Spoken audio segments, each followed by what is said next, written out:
mwabyumvishe ni ya saha nziza mukunda, isaha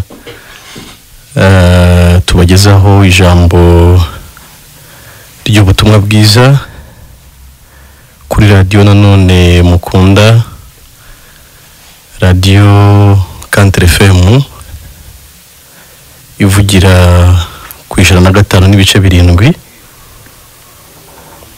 Abo mwumva nanone nabavuga ubutumwa bwiza bw'ubuntu bw'Imana. Ikiganiro ni cya kindi ijuru ndirikorerwa. Isaha rero ni 2:00, niyo saha gitangiriraho. Akenshi tusoza 3:00 z'ijoro, ariko hari igihe biba ngombwa ko dusigazamo iminota mike tuba twabitangaje imbere yaho. Wo dukurikiye rero turagushimiye ko washyizeho urushinge kugira ngo tubane. Uwo muri kumva ni Emile Nshimiyimana, umuvuga butumwa bwiza bw'ubuntu bw'Imana, ariko ndi kumwe na mwene data utari mushya mu kiganiro ijuru ntirikorerwa. Nawe yabibwira akabaha ikaze tugakomeza ikiganiro, ariko mwamenye bamuganira. Karibu mwene data. Nibyo muvandimwe ukundwa, nanjye nejejwe n'Imana mu mutima wanjye kubw'amahoro yesha igihano cyahamye Kristo. Yego. Niko ijambo ry'Imana rivuga ngo igihano kiduhesha amahoro cyari kuri we. Yego rwose. Nanjye rero nitwa Niyonkuru Focus. Nanjye narakijijwe, nagiriwe ubuntu bwo kumenya agaciro k'ibyo Kristo yankoreye. Yego. Mbere najyaga ndeba agaciro k'ibyo nkora gusa. Hanyuma rero nza kumenya agaciro k'ibyo nakorewe. Yego. Nsanga karahebuje. Yego. Ku buryo nanjye nafatanyije n'umuririmbyi ujya uvuga ngo ndahimbariza umucunguzi imbabazi yangiriye. Yego. Akanyoza ibyaha byose nakoze mu maraso yavuye. Amen. Nanjye rero ndumuvuga ubutumwa bwiza bw'ubuntu bw'Imana, buvuga umurimo w'igitangaza utagira ikiwusimbura, utagira n'icyo ungana nacyo. Yego. Kristo yakoze binyuze mu rukundo rw'Imana yadukunze. Yego rwose. Imana ishimwe. Amen. Amen. Amen. Imana ishimwe cyane. Iyo tuvuga ko turabavuga ubutumwa bwiza bw'ubuntu bw'Imana, twanongeraho ku bundi nta bundi butumwa bwiza bubaho uretse ubutumwa bwiza bw'ubuntu bw'Imana. Muvandimwe, ibyo tuvuga, yego, uretse ko ijambo ry'Imana rigaragaza yuko dutuwemo n'umwuka wera, yego, ariko ubundi bibaye bitagaragara mu byanditswe byahinyurwa. Yego. Ariko icyo uvuze, yego, n'ubundi nacyo ijambo ry'Imana rihamya. Urwandiko Pawulo yandikiye Abagalatiya igice cya mbere, yego, agaragaza ko nta bundi butumwa bubaho bwiza, yego, utari ubutumwa bwiza bw'ubuntu bw'Imana. Amen. Hakagaragaza ko ndetse n'uwaza kuvuga ubundi niyo yaba bwita bwiza ati, yego, ngo niyo yaba ari marayika uvuye mu ijuru, yego, uwo nguwo akwiriye kuvumwa kuko aba ari kuvuga ibindi bitari ubutumwa bwiza. Nibyo mwene data. Ariko Imana ishimwe ko natwe yaduhishuriye ubutumwa bwiza nyakuri bukanadukiza, kandi natwe akaba ari bwo tuvuga. Amen. Amen. Kuko tubuvuga tunizeye ko ubwizera bubwo basha kumukiza. Yego. Pawulo yavuze ngo ntibumukoze isoni, kuko ari imbaraga y'Imana ihesha uwizera wese gukizwa, uhereye ku Muyuda ukageza ku Mugiriki. Ngo muri bwo habamwe imbaraga. Habamwe imbaraga ihesha uwizera wese gukizwa. Natwe rero twarabwiziye buradukiza, ariko tuba tugiye mu mwenda wo kubutangariza abandi kugira ngo nabo bizere bakizwe. Yego. Mu gihe cyatambutse abadukurikiye, twe turimo tuganira yuko ngari namo gukiranuka kuva ku Mana guhishurirwa, guheshwa no kwizera, kugakomezwa no kwizera. Uko niko twacakiye tubaye abakiranutse.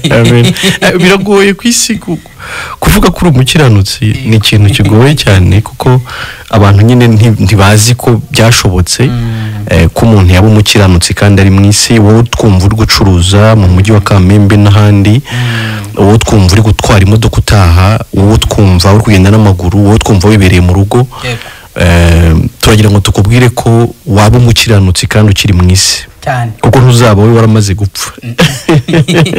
nibyo Yesu bigeze kumubaza bati amaze kubabwira yuko ngo byoroheye ingamiya guca mu mwenge w'urushinge, arababwira ati ku bantu byo birakomeye ntibinashoboka, atariko ku Mana ho birashoboka. uyu munsi rero turabatangariza abateze amatwi Country FM ko Imana yabishoboye, ikaba yarabashije kugira umuntu uvuka ari umunyabyaha ariko ikamuhindura umukiranutsi nk'uko ikiranuka binyuze mu kumwambika gukiranuka kwayo. rero binasobanutse ko nta muntu n'umwe ukijijwe utari umukiranutsi ubaho. kuko ubundi icyo dukizwa wowe twumva tugira ngo dusimplify cyangwa tworoshye amagambo kugira ngo mubashe kuyumva. Pawulo abwira abikorintho aravuze ngo azi wabo ngo ntiyaje ari intyoza cyangwa se akoresha ubwenge buhanitse kugira kwizera kwabo kudashingira ku bwenge bw'abantu abo gushingire ku mbaraga y'Imana. tugira ngo tubyoroshye cyane. ubundi mu muriro hazajyayo abanyabyaha, mu ijuru hazajyayo abakiranutsi. gukizwa rero ni iki? Gukizwa ni ukuva mu cyiciro cy'abanyabyaha ukajya mu cyiciro cy'abakiranutse, ukabuvuye mu cyiciro cy'abazajya mu muriro ukabugiye mu cyiciro cy'abazajya mu ijuru. nibyo mwene data yanditse Yohana mu butumwa bwiza ibice 5 avuga ko ngo umuntu wizeye Kristo ngo abavuye mu rupfu ageze mu bugingo. Yego rwose. Ni ukuvuga ngo umuntu abahinduriwe icyiciro. Yego. Mbere yuko umuntu akizwa abasanzwe yari umunyabyaha koko. Yego. Ariko yakijijwe ntaguma kuba umunyabyaha. Yego rwose. Mbere yuko umuntu akizwa abasanzwe yari akatiwe kurimbuka. Yego. Ariko gukizwa bisobanuye nyine gukurwa mu rutonde rw'abazarimbuka. Amen. Mbere yuko umuntu akizwa abasanzwe ku gitabo ntago aba yanditse mu gitabo cy'ubugingo. Yego. Ariko gukizwa ni ukwandikwa mu gitabo cy'ubugingo. Amen. Mbere yuko umuntu akizwa ababarwaho inkomoko imwe yo kwa Adamu gusa. Yego. Ariko iyo akijijwe ababyawe ubwa kabiri akaba umwana w'Imana. Amen. Nta byiringiro na bite by'ubugingo buhoraho abafite. Yego. Ariko noneho nyuma y'ahakijijwe ababonye ibyo byiringiro by'ubugingo buhoraho. Uvuze utyo nibuka nyine amagambo ari mu Baroma mu gice cya 5 tugiye no kuyasoma. Mu by'ukuri agaragaza amahirwe azanwa no gutsindishirizwa no kwizera. Amen. Ariko uvuze ibyo byiringiro nyine ubundi nicyo kintu bavugamo cyane aho ngaho. Mu gice cya 5 umuntu uri gukurikira ufite Bibiliya nawe tugendane kugira ngo nawe yisomere abone ko ibyo tuvuga no muri Bibiliya ye bibamo. Turasoma imirongo 2 gusa ibanza. Aravuga ngo nuko rero ubwo twatsindishirijwe no kwizera dufite amahoro ku Mana kubw'umwami wacu Yesu Kristo wadushyikirije ubu buntu dushikamyemo kubwo kwizera ngo tubone uko twishimira ibyiringiro byo kuzabona ubwiza bw'Imana. Amen. Yego. Ngo nibutse n'ubundi ibyanditswe Yesaya yahanuye. Yego. Aravuga ngo nta mahoro y'umunyabyaha ni kuwiteka avuga. Yesaya yangira ngo 57:21. Yego. Avuze ngo nta mahoro y'umunyabyaha yaragaragaje ariko ko hari abandi bantu batari abanyabyaha noneho bo bagira amahoro. Bafite amahoro. Yego. Aha uyu Pawulo nyine data ukundwa yandikiye Abaroma arababwira ati twebwe ntabwo tukibura amahoro. Yego. Ahubwo kubera ko twatsindishirizwe no kwizera ubu noneho dufite amahoro ku Mana ariko kubw'umwami wacu Yesu Kristo. Amen. Ariko ubwo byumvikane ko nta mahoro afite isoko mu gutsindishirizwa gusa. Yego. Ntago umuntu utaratsindishirijwe ashobora kubona ayo mahoro. Ikindi nta kiguzi cy'amahoro umuntu yabona. Yego. Nta kiguzi cy'amahoro umuntu yabona. Ubundi nyine ni nacyo kintu umuntu akeneye. Umuntu akeneye kugira amahoro, umuntu akeneye kumva ko nta kibazo afitanye n'Imana. Imana ni umuremyi wa byose, ni umugenga wa byose. Ni Imana yahozeho, iriho kandi izahoraho. Ni Imana ifite ubuzima bwa buri muntu wese mu kiganza cyayo. Ni Imana itegeka ibintu bikaba. Ni Imana ivuga ibintu bigasohora bigakomera. Ni Imana yambukije Abisirayeli inyanja itukura, bageze mu butayu ahataba ibyo kurya irabagaburira. Bageze kuri Yorodani igaburamo kabiri barambuka. Bageze ku nkike z'Iyeriko baratambuka gusa zirahirima. Iyo Mana imeze gutyo yaturemye twese n'ibindi byose niyo yabiremye, kubaho ufitanye nayo amahoro nibyo banga na amahirwe aruta andi mahirwe yose abaho. Uzinga iyo Mana imeze ityo iri mu ruhande rwanjye. Ahandi ijambo ravuga ngo nimba Uwiteka ari mu ruhande rwacu nta mubisha dufite. Ntawe nibashaka bebe banahari ababisha, ariko mbanzi ngo ku ruhande rwanjye hari Uwiteka.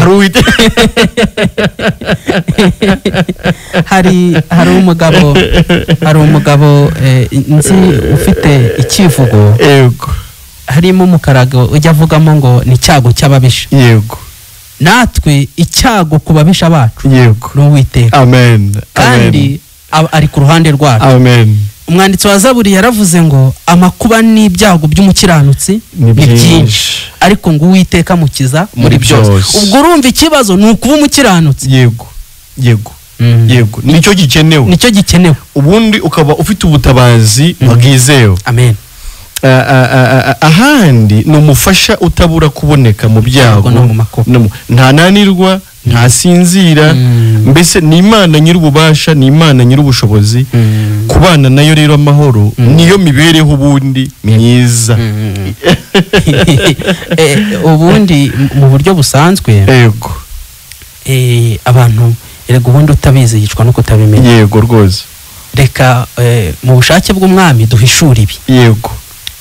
Umuntu avuka muri we harimo icyuho, ariko icyo cyuho ntamenye aho gikomoka. Kutamenya aho gikomoka nibyo bituma abura amahoro akazarinda asaza atarayabona. Nibyo.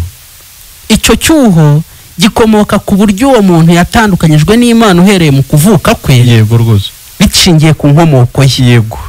Ariyo Adamu. Adamu yakoze icyaha, arya ku giti cy'ubwenge bumenyesha ikibi n'icyiza Imana yari yamubujije. Nibyo. Amaze kukiryaho yari yikururiye urusi umworera mugari hagati ye n'Imana. Ku buryo byanditswe binavuga yuko ngo Imana imaze kubirukana muri Edeni yahise ihashinga abamarayika b'abakerubi bo kuharinda ngo atazahirahira agaruka mu ngobyi. Bisobanuye ko Adamu yari atandukanye n'Imana. Ariko wowe uduteze amatwi wakumva wenda ari kuri Adamu gusa. Ariko ikintu twashaka kukubwira ni uko icyo gihe wari muri Adamu. Igihe Imana yabwiraga Adamu ngo nabyare yororoke, yari ivuze ko nawe ubwo muri abo bantu bangana n'umusenyi wo ku nyanja imurebamo, nawe ubwo wari uhari. Ubwo tunabonera no kumenyesha abateze amatwi Country FM ko ibisiza n'imisozi bitaratangira kuremwa. Imana yo yari isanzwe ibazi. Rwose. Twe wenda twaba tuzi wenda Jean Claude muri 90 muri 80 se, ariko Imana izi Claude igihe yaremaga Adamu, kuko yamurebaga muri Adamu. Adamu rero igihe yacumuriye ni nabwo icyo gihe Claude yari acumuye, ariko ni nacyo gihe yari atandukanijwe n'Imana. Igihe Imana yirukanaga Adamu mu ngo bya Edeni, ni nacyo gihe wowe uduteze amatwi wari utandukanirijwe n'Imana. Ubwo bwanzi rero umuntu arabuvukana akabukurana, kandi icyo kikabona icyuho atabasha guhaza akoresheje imbaraga ze. Icyambere gihari ni ubukene. Ubundi ubwo ni ubutindi bukabije, kuko uba widekonekise. Umuntu yabaye dekonekite cyangwa se yatandukanijwe n'icyari isoko y'ubuzima bwe.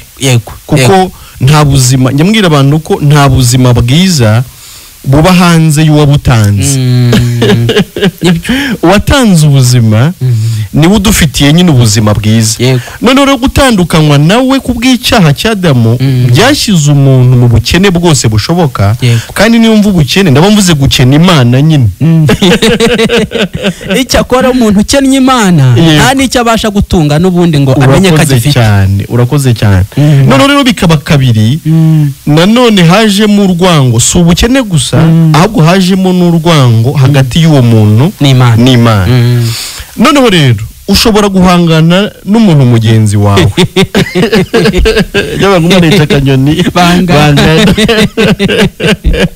Ariko kubaho uhanganye n'Imana nibwo bwo buhorana, nibyo wibaze ngo ejo bizamera bite, akabazo kose kararemera, ukangwa n'icyatsi kiguye hasi, akarwara karaza ati ndapfuye, kubera ko ahujya usanga mufitanye ikibazo. Ndabyibuka mu minsi yatambutse, umucyo ubutumwa bwiza utaratumurikira, hari ubwoko bw'inyoni tutajyaga dukunda ko zivuga. Nyamara umwami yazishyizeho ngo ziyihimbaze cyane rwose. Nibyo hari ubwoko bw'inyamaswa twajyaga dutinya ko zivuga nijoro. Ati nyamara izi nyamaswa ninge zigendereye, ziri gukungura urupfu rwanjye, kandi ziri guhimbaza Imana. Hari akarere umuntu yacagaho gatambitse mu nzira, akavuga ataka ninge bagatuma. Umuyaga wahuha ku mabati atewe n'amahembe banyoherereje. Arega nizo nyatsi bavuga. Nizo karande bavuga. Ni icyaha cyakujyanye kure y'Imana. None ukibaza impamvu nta kikubonerera, ukibaza impamvu udahirwa ngo nkuko abandi bahirwa, nyamara buvuga ko bahirwa nabo babona badahirwa. Kuko ikibazo ni rusange, muragihuje, nta bibazo bibiri hari ku isi. Ikibazo ni kimwe, ni umuntu watandukanijwe n'Imana. None rero hano bongeye kuvuga amahirwe yo gutsindishirizwa. Amen.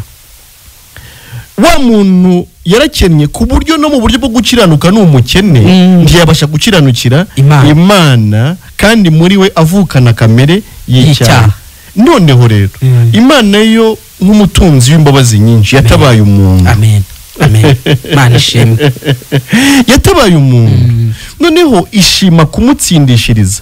Gutsindishirizwa ni uguhabwaga ibyo utari ukwiriye, ukaba watsinzwe, noneho hakaboneka undi agakora mu kigwi cyawe, insinzi ikabarwa kuri wowe, ugatsinda ariko utsindishirijwe n'undi watsinze utari wowe. Ubwo ni ukuvuga umuntu ajya mu rugamba agakubitwa, yamara gukubitwa hakaboneka intwari, ikaza ikarwana ku ruhande, igatsinda wa mwanzi.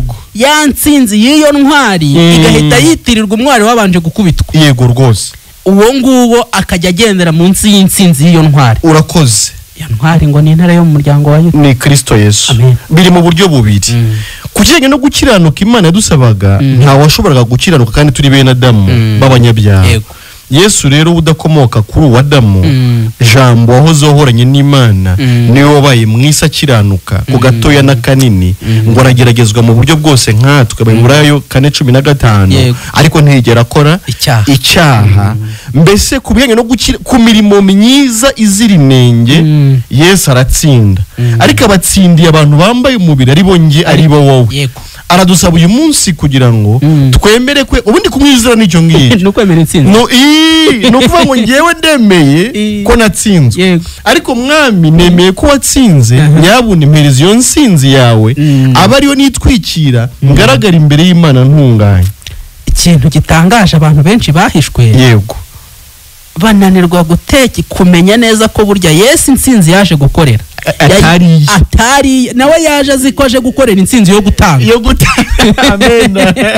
None rero kutizera nukomeza kwishakamo insinzi wowe. Uri kurwanya insinzi ya Yesu mu bundi buryo. Ubwo ibanga ry'impamvu insinzi yawe ku giti cyawe yabuze niryo. Niryo kwirirwa gushakira ahandi. Urakoze. Nuko Imana yavuze ko ubwawe nk'umuntu utabasha gutsinda. Icyakora yagennye uburyo bumwe gusa bwo kugutsindishiriza. Amen. kandi ayo mahoro twabonye ku Mana ntaheshwa n'ikindi keretse guhishurirwa uburyo watsindishirijwe ugahabwa intsinzi ya Yesu Kristo, ukabubaye umutsinzi nyamara mu kibuga harakinnye Yesu. Amen. None icya kabiri mu gutsindishirizwa biri mu buryo bubiri. Mu buryo bwa kabiri ni mu buryo bw'ubucamanza bw'Imana. Umunyabyaha nge ukomoka kuri Adamu n'ubundi byaha byarampamaga. Kandi Imana ni umucamanza utarya ruswa. Ntabwo ishobora kwivuguruza. Iyo by'ibyaha ni urupfu. Yesu rero yaratabaye mu rubanza rwanjye. Yaje guhagararira umuntu ariko azi neza ko uwo muntu ari mubi. Azi neza ko uwo muntu ari umunyabyaha. Noneho rero urubanza runsinze Yesu yemera ko ibyo byansinze n'ubundi aba ari we ubihanirwa, bibarwaho akabihanirwa. Hanyuma igihano nagahanwe gihanwa nde? Gihanwa Yesu. Noneho rero mu mategeko y'Imana, mu butabera bw'Imana ngaragara nk'umwere nanone kuri bya bindi nashinjwaga. Ariko byagiye byamvuyeho bijya kuri Yesu, aranabihanirwa. Ubutabera bw'Imana buba burubahirijwe, sigara ndi umwere mu madosiye y'Imana. Nabwo nsindishirijwe kw'icyo.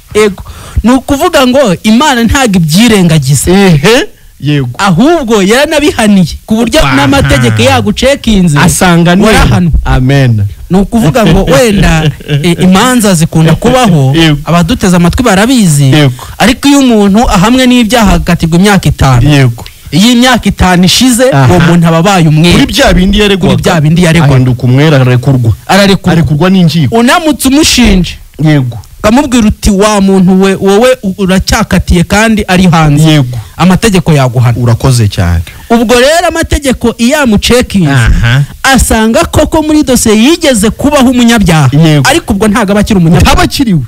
None rero umve rero amahoro nahaturuka burya noneho imbere y'umucamanza wajya no kumusuhuza. Niba mbere waramwihishaga, nimba warihishaga ubugenzacyaha ngo batagufata bakakujyana mu rukiko, noneho nyuma usohotse urekuwe n'abagenzacyaha n'abajinjacyaha wajya kubasuhuza ati mwaramutse mute.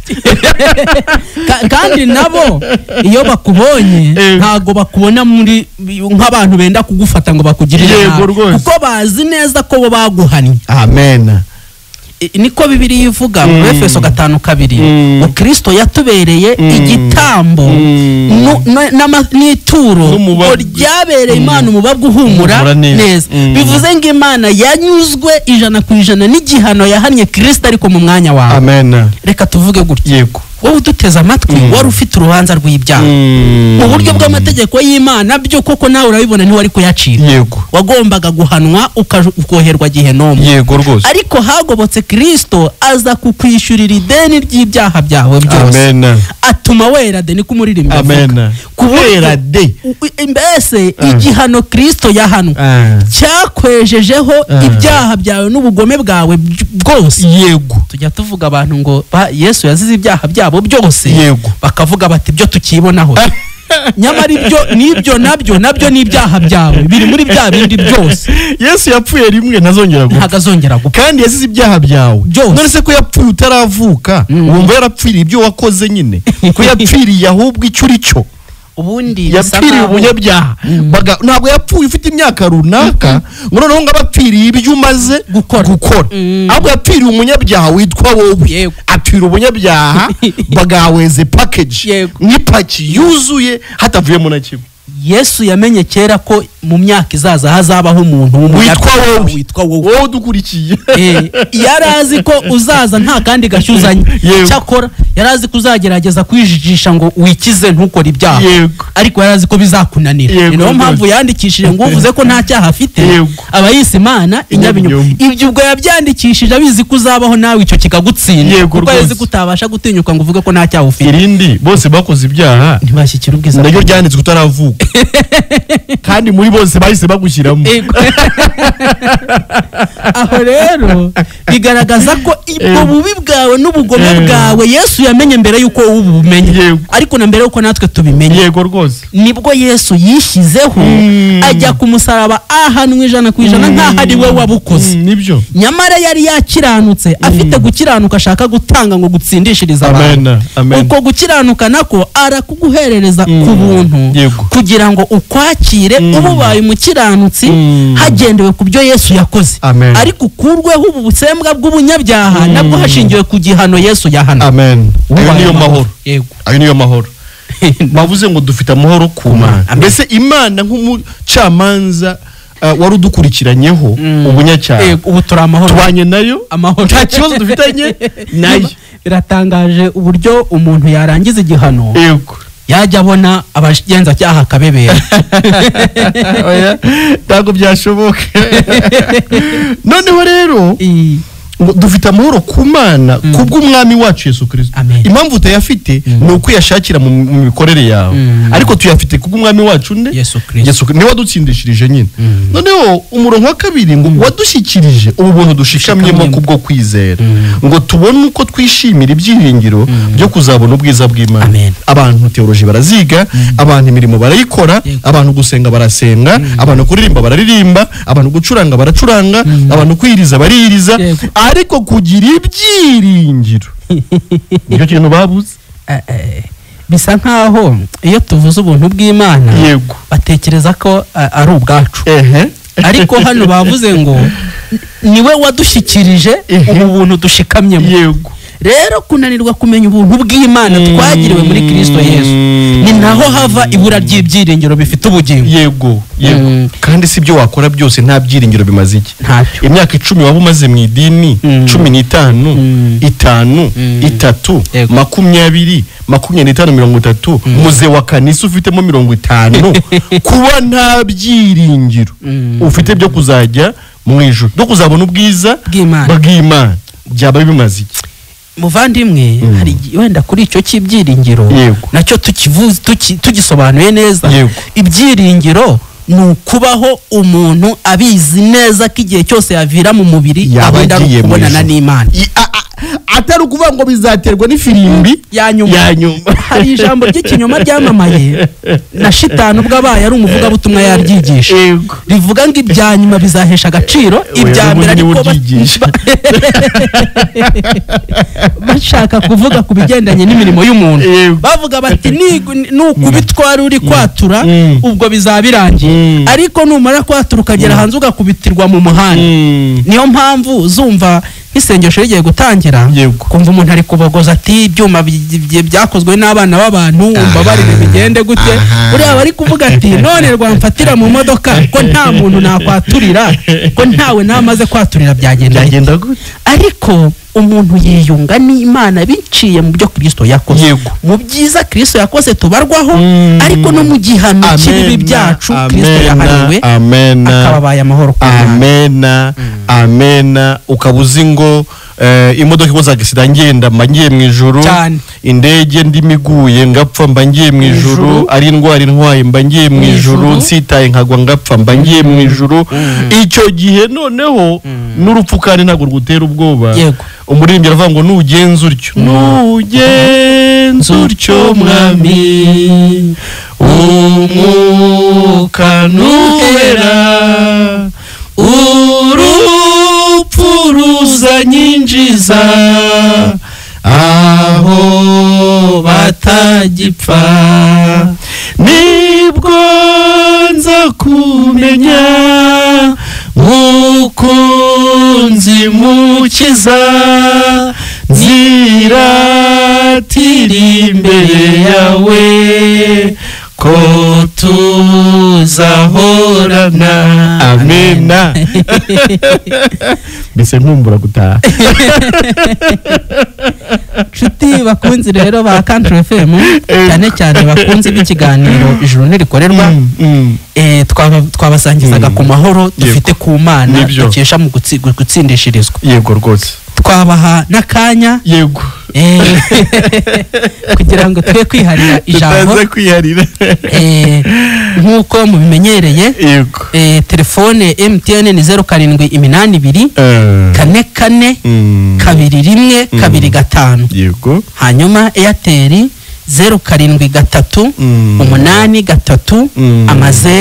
8 5 yego rwose muduhamagare tuganire. Amahoro bavandi. Amahoro meza, ni nde tuvugana? Ni Twisenga ni Karongi. Yesu ashimwe Twisenga.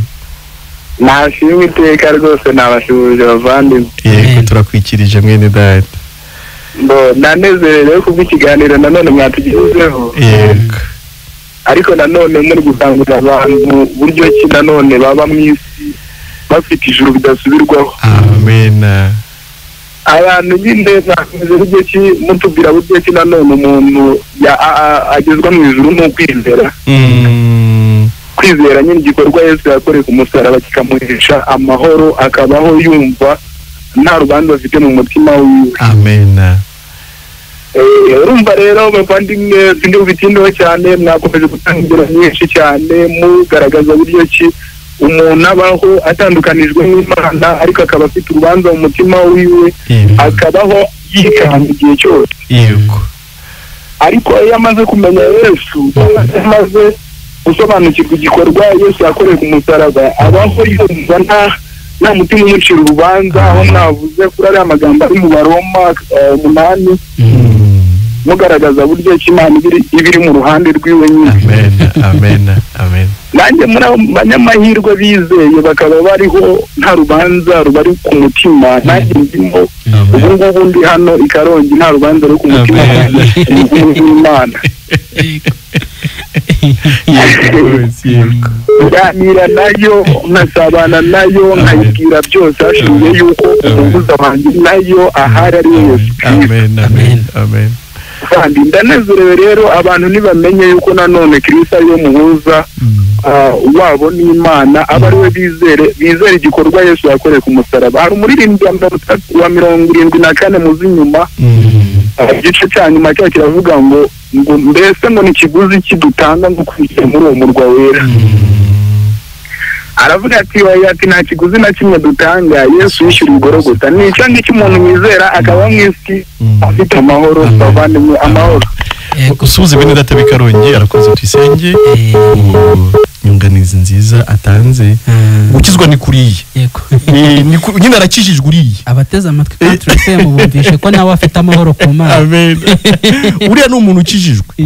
Aratelefona akavuga ko ari mwisi ariko azi neza ko iwaba ari mu ijuru. Yego. Ko nta kibazo gifitanye n'Imana. Uwo niwe muntu wakijijwe.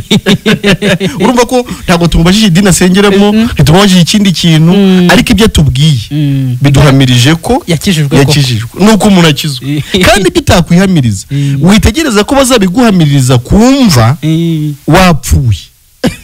Biriya no gushyeshyenga umuntu. Hari uburyo abantu bajya bavuga ngo abantu n'ubundi bakunda umuntu wavuye mu mubiri. Yego. Ntacyo batamutaka. Yego. No kumutwerera ijuru babizi ko ari ukumubeshyera. Bityo ntago bamutinya. Ariko umuntu we niwe wihamiriza cyane.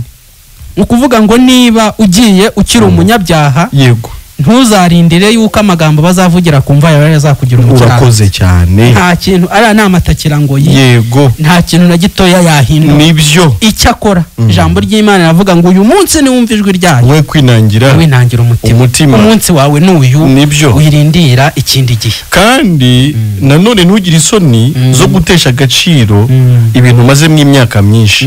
Nukuri nimba bitaraguhaye ibibyiringiro. Byo kuzabona ubwiza bw'Imana ubu byicaranye ntabwo wigeze ukizwa ahubwo niwo munsi wo gukirizwamo. Kandi ntabwo biteye isoni kuhamiriza abantu ko ukijijwe none mu gihe barakuzi nk'umukozi w'Imana, mu gihe barakuzi nk'umuhanuzi, mu gihe barakuzi nk'umuririmbyi, mu gihe barakuzi nk'umushumba, mu gihe Nikodemo yari umwigisha w'abandi nawe mukunze Nikodemo muzasoma amagambo yo muri Yohana mu ivanjiri ya Yohana mu gice cya 3 ubwo yagiye gusanga Yesu rwihereramo akamubaza ati nakora iki kugira ngo nzaraga ubwami bw'Imana. Erega umuriro utegereje abanyabyaha. Yego. uteye ubwoba cyane yego ku buryo nta cyubahiro utata yego cyubahiro na gito utajugunya mbese nta kintu utareka ariko ukaraganwa n'abanyabugingo. Amen amen amen. Yesu yigeze kuvuga mu butumwa bwiza nuko bwanditswe na Yohana ibice 5 ari kuvuga ko abantu impamvu ngo ituma batizera ngaruko bashaka guharanira ishimwe ry'abantu ntibashaka ishimwe riva ku Mana. Ariko aka kanya turakubwira neza yuko Imana igukunda bityo yinyuze nawe kugira ngo nubyemere urara nijuru nta kindi kintu kibigizemo uruhare cyose cyane gikorwa Yesu Kristo yakoze umusaraba ari wowe wagikoreye. Erega ukwiye kwizera Kristo nkaho ari wowe wenyine yazi nibyo wowe duteze amatwi. Yesu igihe abambwa ku musaraba ni wowe yaziraga, ntago wivuga ngo yazize twi.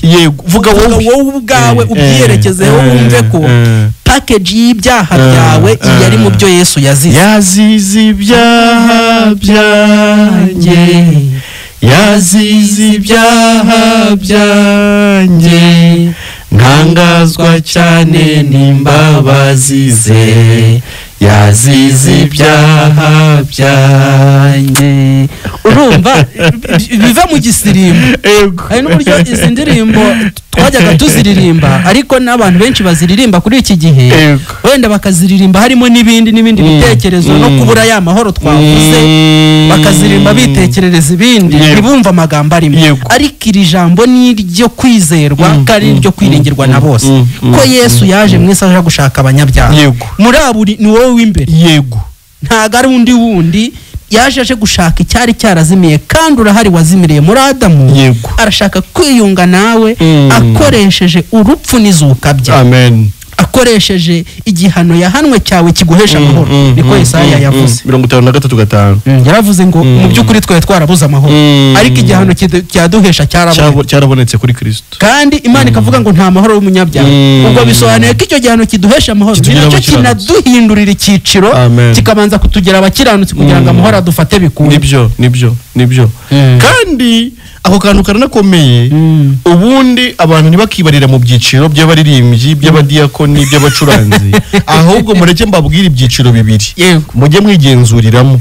Mu isi harimo icyiciro cy'abanyabyaha hakabaho n'icyiciro cy'abakiranutsi. Iyo utari muri kimwe uba uri mu kindi. Nuko nta hagati na hagati. Umwami yaravuze ngo niba udakonje nkubiri ubwo ni zeru yawe. Nubundi icyiciro cy'abakiranutsi nta mukiranutsi ugira 99.9%. Byanditswe biravuga ngo uyatunganyije yose no kuvuga amategeko agasitara kuri rimwe zeru. Yakobo 2:10 aba yayifashe. Nuko rero nta mukiranutsi ugerageza ubaho. Umukiranutsi ugerageza nawe ni umunyabyaha. Nibyo. Hanyuma ubwo icyiciro ni bibiri mu kwa rubivuze. Ni abanyabyaha bazarimbuka.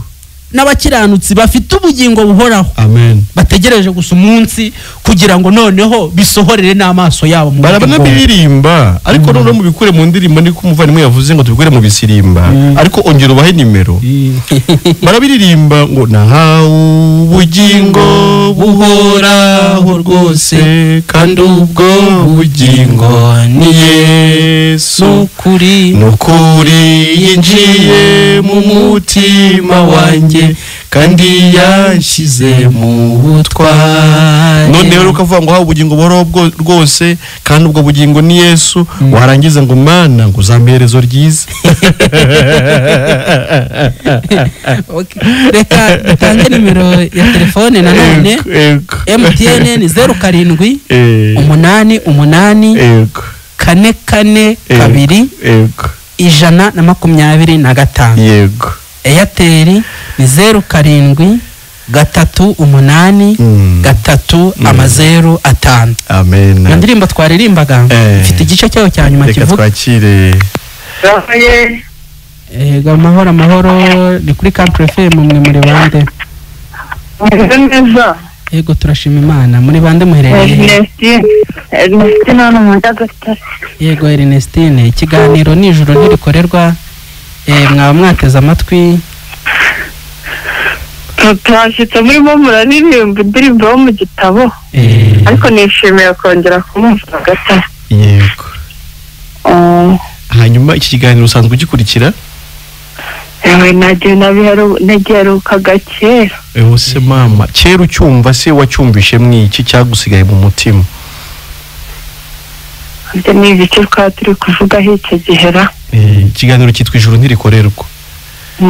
Kimbabizi kibwira abantu abo kurabonera i Kigali ntabwo imirongo ibifata. Uri gutwumva uri mu Nyagatare? Mwese impamvu najyaga mbakurikira ntabwo iradiyo yanyu hafata pe. Wari uri i Kigali? Noneho rero turi kubwira abantu uburyo Imana yaduhaye ijuru biciye kuri Yesu. Ariko nibyo ntibyumvikana buriya ra. Wowe byumva uteze? Yewe ukuntu mbyumva ni uko Yesu yaje mu isi aje kuducungura. Nawe ntabwo yari azi icyo umuzanye, gusa yari azi ko aje gucungura, ko ntabwo yari azi ko bizagenda. Hanyuma rero mu kuducungura se nawe yaragucunguye? 120%. Wumva se nta cyaha ufite ku Mana, uri umukiranutsi? N'intungane bwira 17 ubusa najya nkavuga ngo umukiranutsi. None se uzajya mu ijuru gute? Ntago ibintu byose dukora ariko babiciye mu mucyo, ariko ufata uriya Imana ntago yanga ntago yanga icyaha, ntago yanga umunyabyaha, ahubwo yanga icyaha. Ubwo bivuze ni kwa kundi niba ubikora ntawe ukaza kugaruka ukigaruka ukavuga ati koko biriya bintu nakoze ntago biciye mu mucyo, nyine n'ikiriki basaba imbabazi. Imana ntago yanga kutubabarira, ahubwo yanga imitima yinangiye. Reka rero tukubwire inkuru nziza. Imana yari bizi ko uzavuka uri umunyabyaha kubera kuvuka kuri Adamu umunyabyaha nanone. Ibyo rero byatumye gutangira Yesu kugira ngo mu gihe wari utaranavuka wowe Yesu yishyireho ibyaha byawe kandi abihanirwe byose. Aza ko bavuze ngo ko Yesu yabwiye Eva umugore. Eva yari umugore avuga ngo rero ikintu mbahanishe. Twari tukiri kugusobanurira ibyo tukubwira ko ibyaha byawe Imana yabishyize kuri Yesu ikanabimuhanira.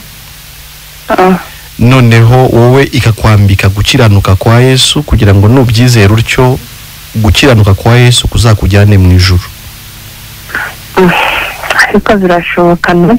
Noneho rero nta cyaha Imana ikikubaraho kubera ko ibyaha yakubaragaho byose yabibaze kuri Yesu. Ntabwo byemeye. Iyo rero niyo nkuru nziza nyine. Inkuru nziza irana mugari no kubyemera biragoye kubera ukuntu ari byiza. Suko atari ukuri ahubwo ni ukubera ukuntu ari byiza niyo mpamvu bigoye kubyemera. Ntabwo ari oya nibyo cyane. Ibyaha byawe byose Imana yabigukuye ibishyira kuri Yesu.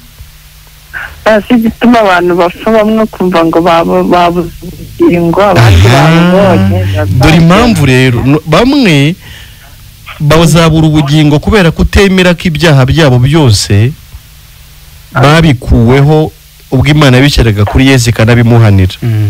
Ubwo bazazira gushidikanya none nta n'ikindi. Ernest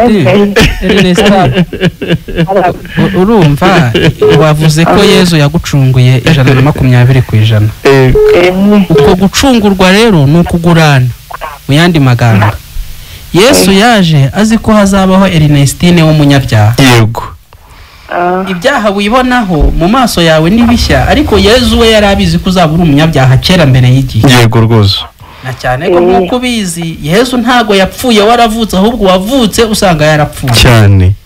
Kandi muri paki y'ibyaha yari yapfiriye kandi apfuye mbere yawe n'ibyawe byari biri. Yego. Yabipfiriye rero kugira ngo Imana itazabikuziza. Yego rwose. Mu by'ukuri bigaragara wari umunyabyaha kandi warukoreye no kurimbuka. Ariko Yesu yazize ibyaha byawe kugira ngo wowe ntubukirimbuke. Yego.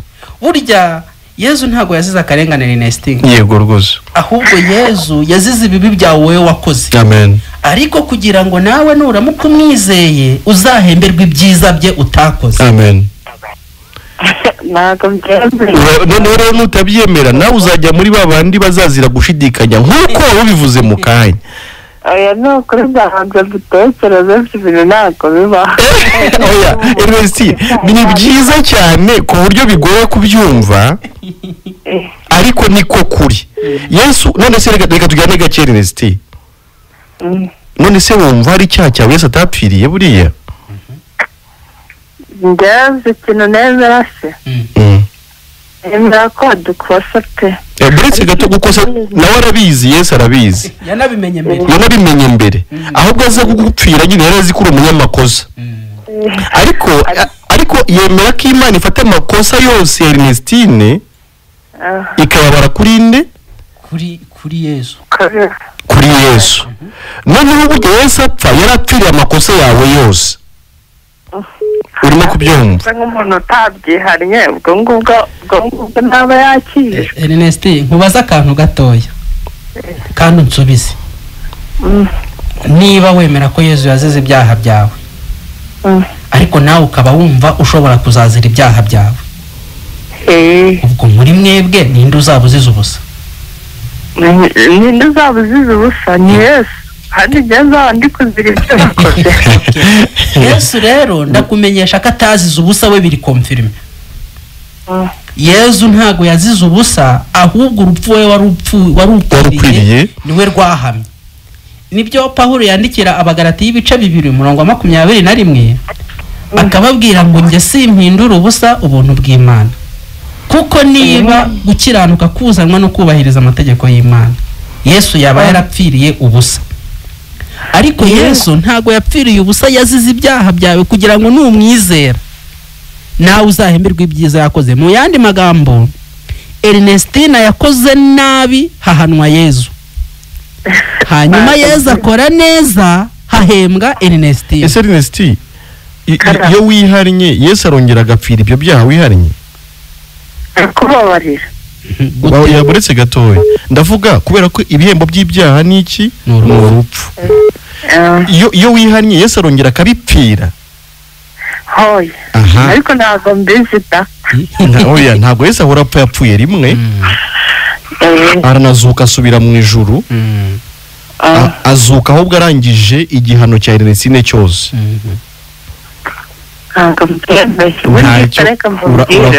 urakomeza ukurikire reka twakire n'abandi wenda Imana ishobora kubikwemeza mu mutima wawe ihangane twakire abandi iminota yagiye n'abandi tubumve ni ibintu byiza cyane bigoye kwemera Ernestine ati ntabwo mbyumva ati kandi simbyemera ariko iby'ijambo ry'Imana rivuga buri gihe n'ukuri aba ari ukuri twagakwiye ahubwo kujya tubazwa tuti ibyo muvuga biranditswe mu byanditswe n'Imana irabihamya mu byanditswe byera. Allo Country FM. Allo yego turavugana nande mwiriwe neza mwiriwe namwe Kwizera Olivier nawe murenge wa Nkungu yego Olivier ariko tuzunzanya mu murenge wa Gihuru yego kandi kiganiro mwagejejeho cy'umunsi wa kane yarasambye saa 3 yego kandi dushimira Ernestine ubashe kuba utubiriyeho yego Ernestine hari ahantu abe yego hari ahantu kuvuga ati ngo Yesu ibyaha uriya Yesu ajya kubanza mbere na mbere yego yabaje kuzira ibyaha byacu yego Yesu aravuga ko abantu bose reka mwitange ndakumva turakumva kandi uravuga ko yakwitangiye arenza ahajya hakwamo hejuru yacu yego biretse no kuvuga ati abantu ngo kubeshya ngo kubeshya hari ababeshya cyane pe Olivier wowe rero wumva ubwo Yesu yagupfiriye Imana mubanye muti ndeka gufite patinyo iyo ndara yambire ko byanjye abo yanjye Yesu tuvuga ati ntabwo dutangiye ntabwo twafite. Oya tujyane twavuze ngo ubwo twatsindishirijwe no kwizera dufite amahoro ku Mana ku bwa Yesu. Wowe n'Imana kuri ubu mubanye mute? Ese hari icyaha Imana ikubaraho? Ese uri umukiranutsi? Uhagaze mu yihe position imbere y'Imana kugeza ubu? Ngo kuri ku Mana nta cyaha. Nta cyaha ufite kubera iki? Nta cyaha. Kubera icyo utagifite rero? Uri intungane kubera iki? Yego.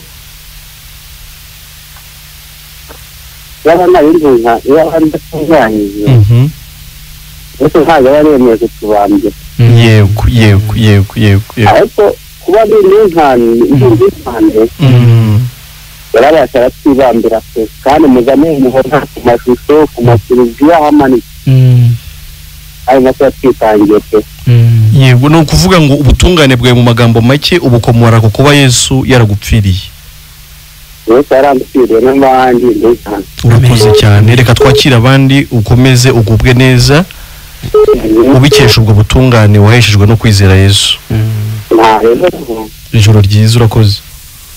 Nibyo niyo utaba umuhanga mu kubivuga ariko icyambere nibyo byiringiro cyane byo guhamya kuri intungane buryo umuntu telefona kuri radio yumvwa n'abantu benshi.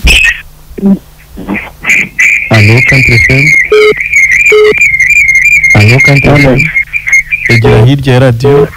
Yesu nashimwe. Ibihe byose turavugana nande? Turavugana nande? Turakumva?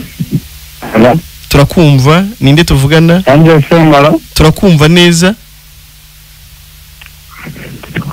Turakumva neza cyane. Turakumva neza? We ntago twumva. Ari mu kibazo cya network. Turi kuvuga kuri Olivier. Yego. Ko nawe yabonye ubutungane bwa Yesu. Nibyo katwakire muri. Egera hirya ya radio. Egera hirya ya radio. Yego. Twagufashe turakumva. Nashimwe ibihe byose. Ndikumva ikiganiro ngo ikiganiro kumva radio. Yego. Ngo kujya mu ijuru niryo gukorerwa. Ijuru ntirikorerwa, twariherewe ubuntu kubw'urupfu n'izuka bya Yesu Kristo. Okay. Yego. Ijuru none se n'abantu bavuga bagiye ku rusengero bari kwirirwa bakora bari gukorera Imana buriya baba bari kwikorera ariko ntago byari bahesha. Ibyo ntibyabahesha ijuru. Bajya batubwira ati muzaze gukorera Imana. Yego. Yarangiza bati muture Imana. Muzane mu byo mwejeje muhereze Imana kandi tuzi neza kuko Imana ni ibitanga ibintu byose ni ibitanga. Ariko tugaruke ku buryo nabyo ngo hereze Imana. Tugaruke ku kijyanye no kujya mu ijuru. Tugaruke kujyanye no kujya mu ijuru. Umuntu azajyanwa mu ijuru nuko Yesu yamupfiriye akamuhanaguraho ibyaha bye byose. Ibyo iyo byizeye ubana n'Imana amahoro ukaba mu isi uzi neza ko iwanjye ari mu ijuru. Amen. Ariko nta kintu warakora kugira ngo ubone ijuru usibye kuko akizera gusa. Yego. Ukazajya mu ijuru bitewe n'uko yagupfiriye. Nta kintu wakora cyangwa waha Imana kugira ngo uzajye mu ijuru. Urakoze. Ntiwatubwiye izina ryawe urinde? Amazina yawe ni ayahe?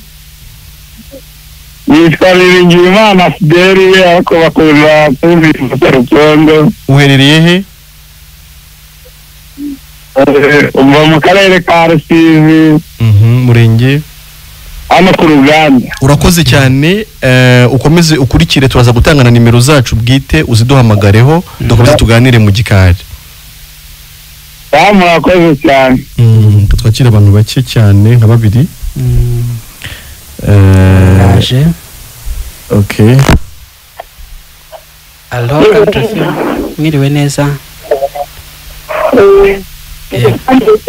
Yego ni Country FM ikiganiro n'ijuru ntirikorerwa. Mwebwe muri bande muherereye he? yego yego twari turi kuvuga ko abiyunze n'Imana binyuze mu gutsindishirizwa bafite amahoro ku Mana. Nawe wumvishe uri umwe muri uwo mubare w'abagiriwe ubuntu? Tubwire. Nuko dukora ibibi icyaha kubera Yesu nyine yadutsindishirije dukora ibyaha. Oya, harya ni Diane wavuze kuri Diane? Dia, kumenya ko Yesu yagutsindishirije ntabwo byaguhesha gukora ibyaha, ahubwo ni nawo umuti wagukiza n'ibyo wakoraga byose. Ariko icy'ingenzi ni ukubanza ukemera ko nyine yagukuyeho urubanza rw'ibyaha, ukaba umwana w'Imana uvutse ubwa kabiri. Iyo byawe n'Imana rero uragira imico y'abana b'Imana. Iyo byawe n'Imana ugira n'imico y'abana b'Imana. Ariko igikomeye ni ukwizera ko watsindishirijwe na Yesu, ukaba nta rubanza ugifite ku Mana, ukaba uri mwisi uzi neza ko iwanyu ari mu ijuru. Nta wakwigishije gukora ibyaha, ahubwo turi kuvuga uburyo Yesu yadukuyeho urubanza rw'ibyaha akatugira abakiranutse. Nawe ijoro ryiza, urakoze cyane. Nibyo ntiyabura kubaza, ariko turizera ko hari icyo asobanukiwe.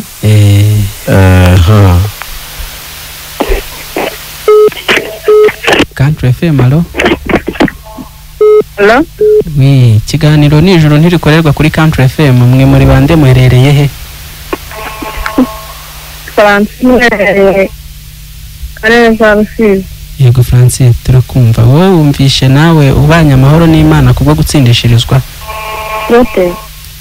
Twari turimo tuvuga ko abatsindishirijwe dufite amahoro ku Mana dukesha ubuntu twahawe dushikamyemo muri Kristo Yesu. Nawe waba warabonye ijuru ry'ubuntu ribonerwa muri Kristo Yesu?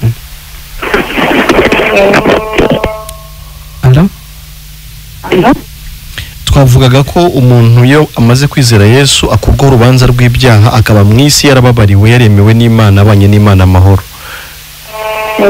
Ese nawe ibyo ni kubyemera gutyo? Ubwo wumva uri umukiranutsi ku Mana, wumva nta kibazo ufitanye nayo? Ubikesha iki? Ubikesha Imana. Impamvu yabyo ni uko Yesu yagukuyeho urubanza rw'ibyaha. Ibyaha Imana yakubaragaho ntikibikubaraho kubera ko bibaze kuri Yesu ikanabimuhanira. Ibyo nibyo wizera, ukaba mu isi uzi neza ko wababariwe, uzi neza ko iwanyu ari mu ijuru, ko upfuye waba ugiye mu ijuru udashidikanya. Kubera kwizera icyo Yesu yagukoreye. Urakoze, ukomeze udukurikire, turaza kuguha nimero zacu, uzanaduhamagare ku ruhande dukomeze tuganire. No ku ruhande ku nimero tugiye gutanga mu kanya zitari zo muri studio, tujye dukomeza tuganire ku ijambo ry'Imana. Urakoze. Kadufata umuntu umwe gusa dusoza. Ikiganiro nijoro ntirikorerwa kuri Country FM, twibutsa ko turi no kuri YouTube. Ijoro ntirikorerwa TV. Wowe ushaka kudukurikira kuri YouTube washyiramo ijoro ntirikorerwa TV ukadukurikira, tugakomeza tugasanga ijambo ry'Imana. Alo Country FM? Alo? Oui, turakumva. Ninde tuvugana? Mwiriwe namwe, ninde tuvugana?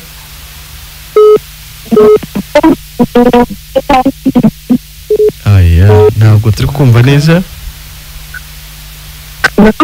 Turakumva. Ninde tuvugana? Ntabwo bikunze. Turabashimiye babanye natwe mu kiganiro, abatelefoniye bigakunda nabo bitakunze. Dushimiye bene data badusabiye kugira ngo tubashe gutambutsa ikiganiro. Dushimiye ubuyobozi bwa Country FM buduhereza umwanya wo gutambutsa ikiganiro nk'iki cyiza kibohora abantu. Dushimiye Imana hejuru ya byose iyo yadukijije kandi igakomeza no kuduha umwanya, imbaraga, ubwenge n'ubushobozi bwo gutambutsa ijambo ry'ubutumwa bwiza. Nimero zacu mwadushakiraho ni yanjye ni 0784 42 iba kuri WhatsApp, wanyandikira nkanagushyira kuri groupe ijoro ntirikorerwa gukomeza kurikira ibiganiro umunsi ku munsi. Yego, nanjye yanjye ni 0782 472 872. nanjye bakuri WhatsApp nta kibazo. Yego amuri Imana bane nabizere so rwose n'iteka ryose. Amen. Amen.